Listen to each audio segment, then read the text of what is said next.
A commentary by Patrick J. Buchanan Tuesday, November 28, 2017. Why would Christian conservatives in good conscience go to the polls? Deck 12 and vote for Judge Roy Moore, despite the charges of UAL misconduct with teenagers leveled against him?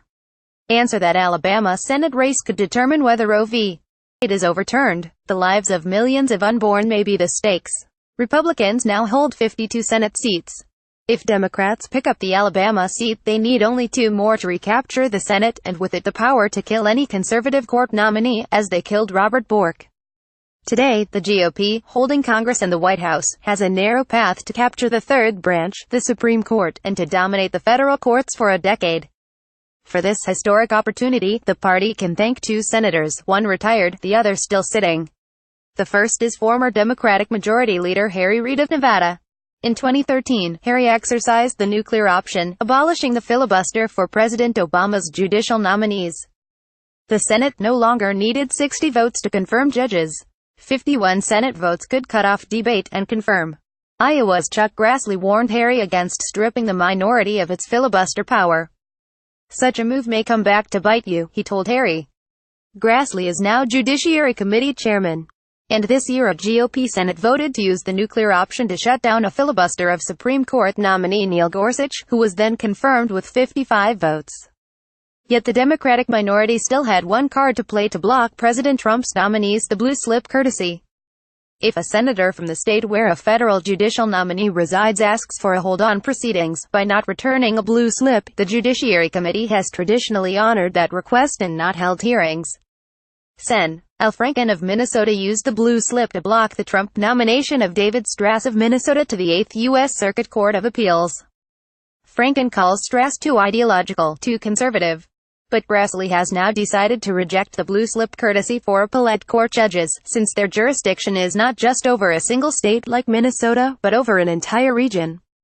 Thus have the skids been greased for a conservative recapture of the federal judiciary unseen since the early days of FDR. 18 of the 179 seats on the U.S.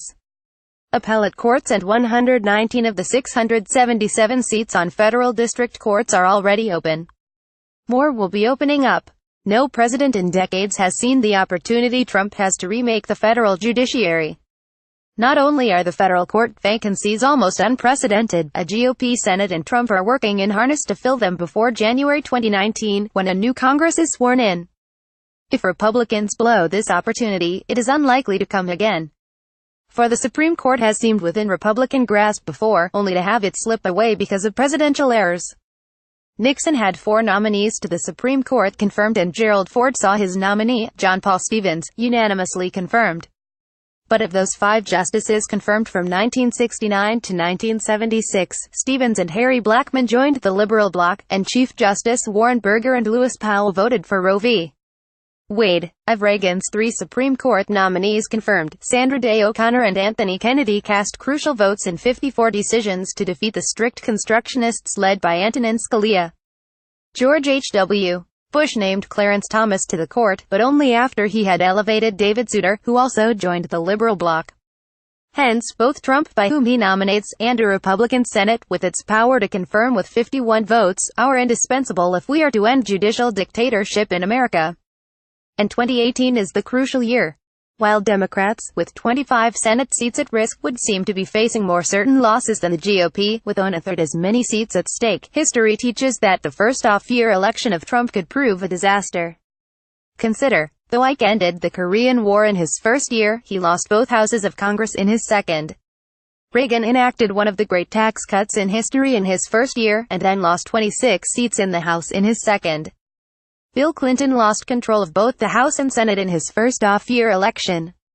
Barack Obama in 2010 lost 6 Senate seats and 54 seats and control of the House. And both presidents were more popular than Trump is today. If the election in Virginia this year is a harbinger of what is to come, GOP control of Congress could be washed away in a tidal wave in 2018. Hence, this coming year may be a Doherty year to recapture the third branch of government for conservatism. Which is why that December 12th election in Alabama counts. Patrick J. Buchanan is the author of a new book, Nixon's White House Wars: The Battles That Made and Broke a President and Divided America Forever. To find out more about Patrick Buchanan and read features by other creators, writers, and cartoonists, visit the creator's website at www.creators.com. Copyright 2017 Creators.com. See other political commentaries. See other commentaries by Pat Buchanan. Views expressed in this column are those of the author, not those of Rasmussen Reports. Comments about this content should be directed to the author or syndicate. Rasmussen Reports is a media company specializing in the collection, publication, and distribution of public opinion information. We conduct public opinion polls on a variety of topics to inform our audience on events in the news and other topics of interest.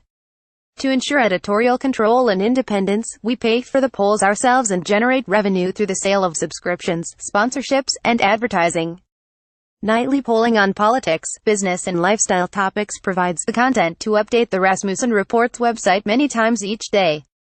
If it's in the news, it's in our polls. Additionally, the data drives a daily update newsletter and various media outlets across the country.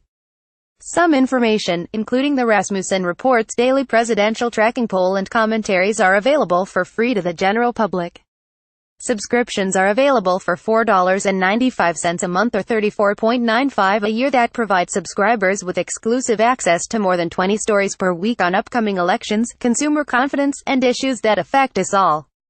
For those who are really into the numbers, Platinum members can review demographic crosstabs and a history of our data.